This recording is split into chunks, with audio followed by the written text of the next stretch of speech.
तर नमस्कार, मी अथर्व गोसावी. स्वागत आहे सर्वांचं आजच्या आपल्या व्हिडिओमध्ये, आजच्या आपल्या संपूर्ण सेशनमध्ये. सो आज आपण एक इम्पॉर्टंट टॉपिक कव्हर करणार आहोत, इम्पॉर्टंट गोष्ट कव्हर करणार आहोत. आणि ह्याचं रिझन पण जे आहे, ते तुमच्याकडूनच आलेलं आहे, की लाईक आपल्याला सगळ्यांना माहितीच आहे, की लगातार 2 दिवस जे आहे, ओके, लगातार 2 दिवस जे ते आपलं मार्केट जे आहे ते कंटिन्युअसली पडतंय. आणि कंटिन्युअसली मार्केट पडल्यानंतर जे आहे, ते बऱ्याच जणांकडून अशी विचारणा करण्यात येत होती, की आम्हाला इन्व्हेस्टमेंट तर करायची आहे. बट आम्ही ही जी इन्व्हेस्टमेंट आहे, ही कोणत्या म्युच्युअल फंडमध्ये करू किंवा हे कशाप्रकारे आम्ही डिसाईड करायचं, की आम्हाला कोणता म्युच्युअल फंड आता घेतला पाहिजे. लाइक जसं की तुम्हाला माहितीच आहे, की मी तुम्हाला वेळोवेळी म्युच्युअल फंड सांगितलेले आहेतच. पण ज्यामध्ये आपण भरपूर प्रकारचे म्युच्युअल फंड शिकलो, जसं की लार्ज कॅप म्युच्युअल फंड्स आहेत. त्यानंतर मिड कॅप म्युच्युअल फंड्स आहेत, स्मॉल कॅप आहेत. त्यानंतर काही मिक्स कॅटेगरी आहेत, लाइक फ्लेक्सी कॅप असतील किंवा मल्टी कॅप असतील. सो कोणते म्युच्युअल फंड्स घ्यायचे हे अजूनही भरपूर लोकांना समजत नाही आहे किंवा बऱ्याचशा लोकांना त्याची आयडिया येत नाही आहे. आता जे पण नवीन असतील त्यांना मी सांगू इच्छितो, की म्हणजे जे पण आता आपल्या अकाउंट वगैरे ओपन करून नवीन आलेले असतील म्युच्युअल फंड इंडस्ट्रीमध्ये, त्यांना सांगू इच्छितो, की आपलं हे जे यूट्यूब चॅनल आहे, यावरती आपण प्रत्येक कॅटेगरीमधले टॉपचे म्युच्युअल फंड्स तुम्हाला इथे फिल्टर करून दिलेले आहेत. प्रत्येक कॅटेगरी असेल. तुम्ही व्हिडिओ फक्त खाली स्क्रोल करत जावा. तुम्हाला सर्व डीप नॉलेज ह्याच्यामध्ये भेटून जाईल. जर तुम्ही नवीन असाल, तुम्हाला माहिती नसेल तर. आता तर ह्याच्यामध्ये मार्केट बघा. मी तुम्हाला आज शिकवणार आहे, की कशाप्रकारे तुम्ही डिसाईड करायचं, की तुम्हाला कोणते म्युच्युअल फंड्स घ्यायचे आहेत. ओके. मार्केट कंटिन्युअसली 2 दिवस पडू शकतं, 4 दिवस पडू शकतं, 10 दिवस पडू शकतं, कितीही दिवस पडू शकतं. ते आपल्याला माहिती नाही आहे. बट कोणत्या मोमेंटला कोणत्या टाइप ऑफ म्युच्युअल फंड्स आपण घेतले पाहिजे, ज्यात आपल्याला अधिक फायदा होऊ शकतो, हे आपण आज शिकून घेणार आहोत. आणि हा अधिक फायदा म्हणजे काय, की आपण शिकणार आहोत, की आपण कशाप्रकारे म्युच्युअल फंड्सच्या माध्यमातून जो आहे किंवा शेअर मार्केटच्या माध्यमातून जो आहे, तो मॅक्सिमम अल्फा जनरेट करू शकतो. आता किती लोकांना अल्फा म्हणजे काय हे माहिती आहे? हे मला जरा एकदा कमेंटमध्ये सांगा, कमेंट बॉक्समध्ये. सो आपण पुढे जाऊया. मी तुम्हाला डिटेलमध्ये एक्सप्लेन करतो. सो अल्फा म्हणजे काय? अल्फाचा शब्दशः अर्थ जर तुम्ही घेतलात, तर त्याचा अर्थ होतो तो म्हणजे access profit. Okay, access profit. कशाप्रकारे एक्सेस प्रॉफिट ते आपण बघूया. आता ह्याबद्दल मी बऱ्याचदा डिस्कशन केलेलं आहे, पण बरीचशी लोकं नवीन असतात, त्यामुळे तुम्हाला थोडक्यात सांगतो. आता समजा फॉर एक्झाम्पल निफ्टी जी आहे, मी एक एक्झाम्पल घेतोय. निफ्टी जी आहे, ही निफ्टी आहे 20,000 वरती. निफ्टी जी आहे, ही आहे 20,000 वरती आणि इथून 20,000 वरनं निफ्टी फॉर एक्झाम्पल 50% क्रॅश झाली. निफ्टी 50% क्रॅश झाली, तर निफ्टी कितीवरती येणार? 20,000 निफ्टीची व्हॅल्यू चालू आहे आणि निफ्टीमध्ये 50% चा क्रॅश आला, तर निफ्टी तुम्हाला किती रुपयांना भेटणार हे मला सांगा? निफ्टीची प्राईस काय होणार? हाल्फ होणार, बरोबर? 50% ने निफ्टी पडली म्हणजे 20,000 ची जर निफ्टी असेल, तर ती 10,000 त्याची व्हॅल्यू होणार. लाइक तुम्ही कोव्हिडच्या सिच्युएशनमध्ये ह्या गोष्टी बघितलेल्या होत्या. ओके, 50% हे मी एक फक्त एक्झाम्पल घेतो. आता समजा निफ्टीचा एक हाय आहे 20,000, निफ्टी 50% पडली आणि आलेली आहे 10,000 वरती. आता जर समजा इथे एखाद्या व्यक्तीने इन्व्हेस्ट केले. इथे एखाद्या व्यक्तीने इन्व्हेस्ट केले.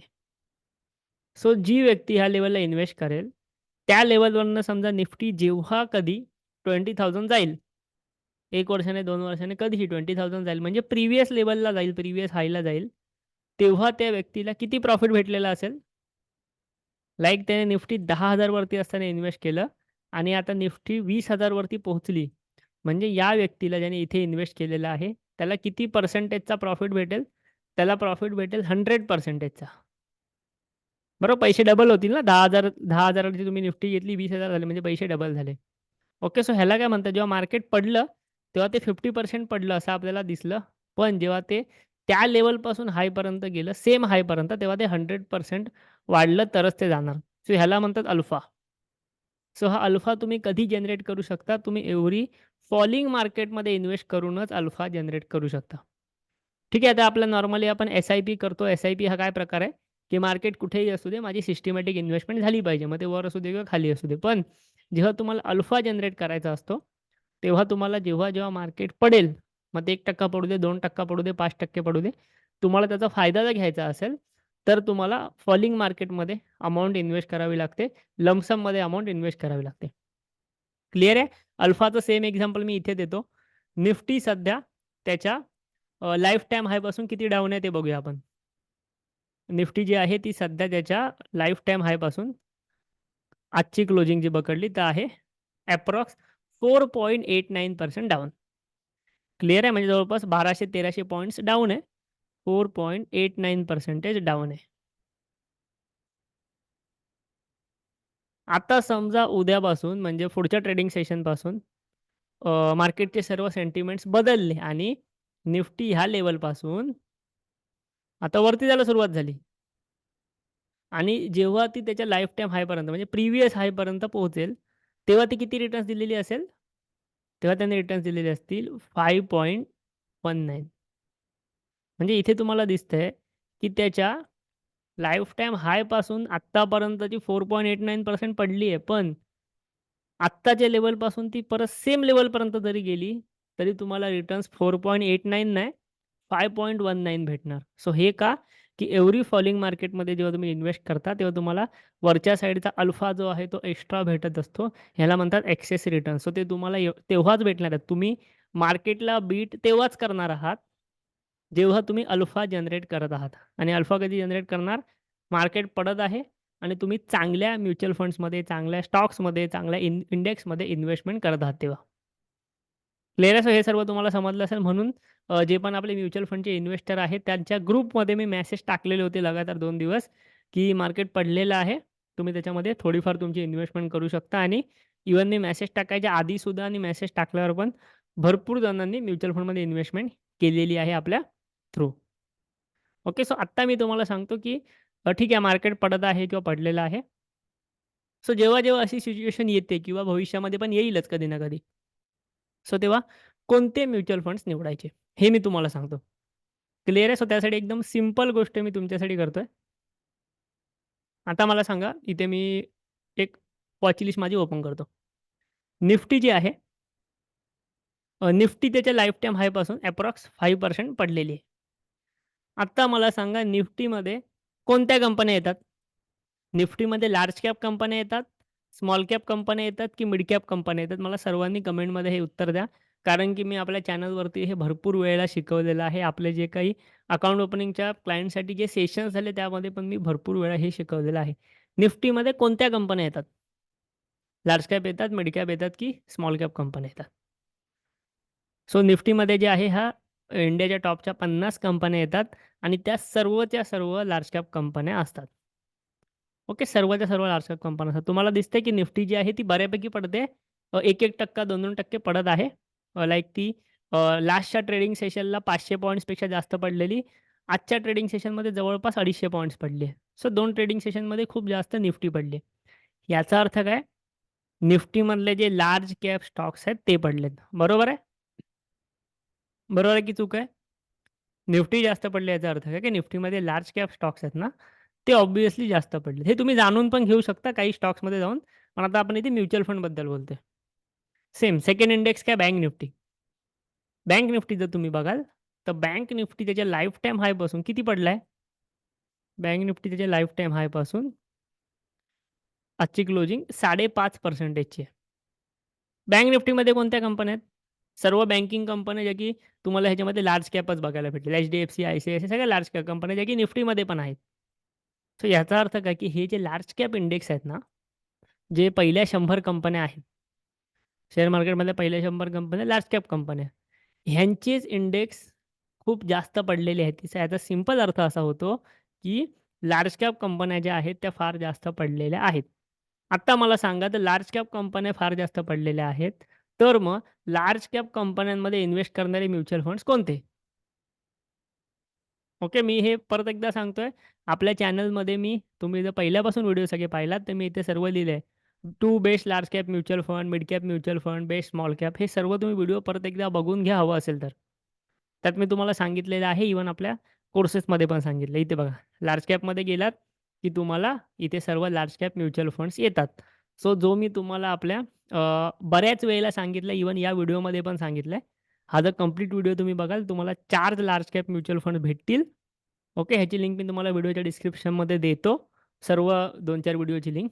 सो ह्याच्यामध्ये तुम्ही बरेचसे ऑप्शन आहेत लाईक निपॉन इंडियाचा लार्ज कॅप म्युच्युअल फंड आहे किंवा जो मी तुम्हाला बऱ्याचदा सांगितलेला आहे आतापर्यंत चॅनलमध्ये सुद्धा आणि क्लायंटसाठी सुद्धा की कॅनरा रोबेकोचा ब्लू चिप म्युच्युअल फंड आहे. ब्लू चिप म्हणजे काय टोटली लार्ज कॅप. तुम्हाला हे समजलं पाहिजे कोणता इंडेक्स पडतोय जास्त? निफ्टीचा इंडेक्स पडतोय. समजतंय मी काय बोलतोय? इंडेक्स कोणता पडतोय? लार्ज कॅप इंडेक्स पडतोय ना. म्हणजे तुम्ही जर लार्ज कॅप म्युच्युअल फंडमध्ये इन्व्हेस्ट करत असाल, तर तुम्हाला जास्तीत जास्त अल्फा जनरेट करण्याचा चान्स आहे. म्हणजे भविष्यामध्ये जेव्हा हा इंडेक्स वर जाईल, तेव्हा जास्तीत जास्त रिटर्न्स मिळवण्याचा चान्स आहे. क्लिअर आहे इथपर्यंत सगळ्यांना जर समजलं असेल, तर मला फक्त येस तुम्ही एवढी कमेंट करा असं एक्स्पेक्टेशन आहे. ज्यांना समजलं असेल नक्की कमेंट करा. मी आता तुम्हाला सेकंड एक्झाम्पल देतो. समजा आता त्या अगेन्स्ट बघा निफ्टी 1% पडली आहे.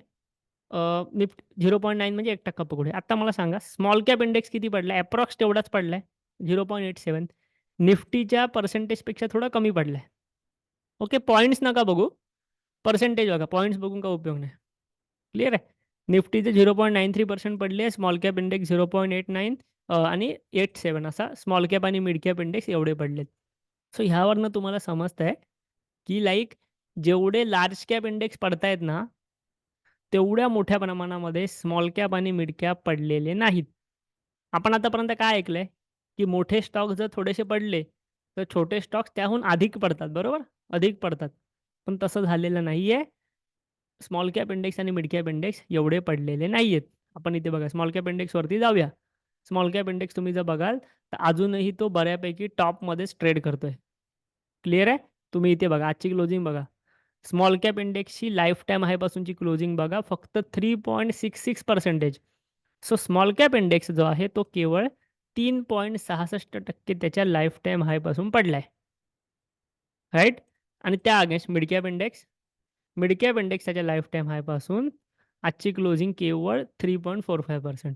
सो इथे तुम्हाला क्लिअर कट दिसून येतंय, की जर निफ्टी 5% पडते, बँक निफ्टी 5.5% पडते लाईफटाईम हायपासून ओव्हरऑल एका दिवशी नाही.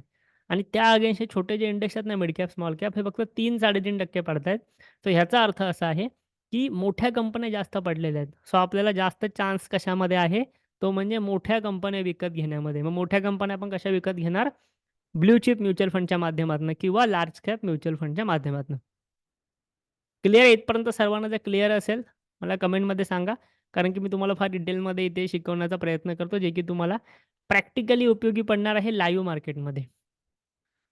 ओके. आता समजा एखादा स्पेसिफिक इंडेक्स जसं की बँक निफ्टी किंवा जसं की आय-टी हे इंडेक्स जर पडले, तर तुम्ही ह्याचे म्युच्युअल फंड्स पण खरेदी करू शकता.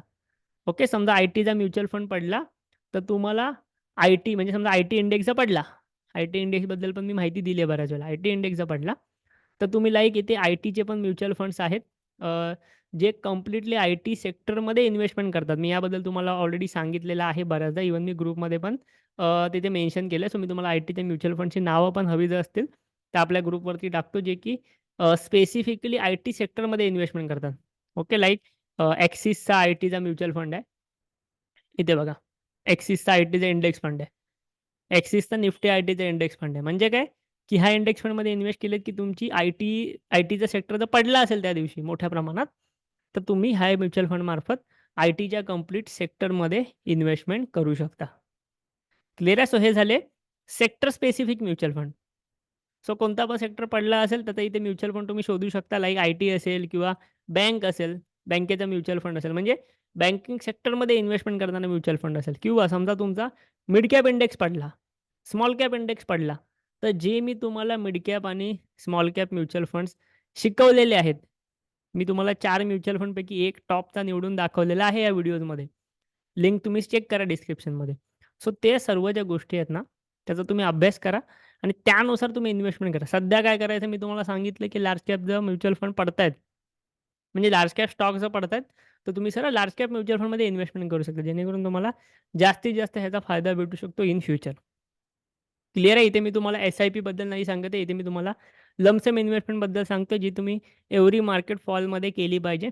जेणेकरून तुमचे ओव्हरऑल रिटर्न्स जे आहेत, ते मार्केटला बीट करू शकतात आणि चांगले रिटर्न्स जे आहेत, ते तुम्ही ह्याच्यामधनं मिळवू शकता. चांगले रिटर्न्स तुम्ही बनवू शकता. ओके. सो आजच्या संपूर्ण सेशनमध्ये, आजच्या संपूर्ण व्हिडिओमध्ये मी तुम्हाला जे काही सांगितलं, ते जर समजलं असेल, तर मला नक्की कमेंटमध्ये सांगा.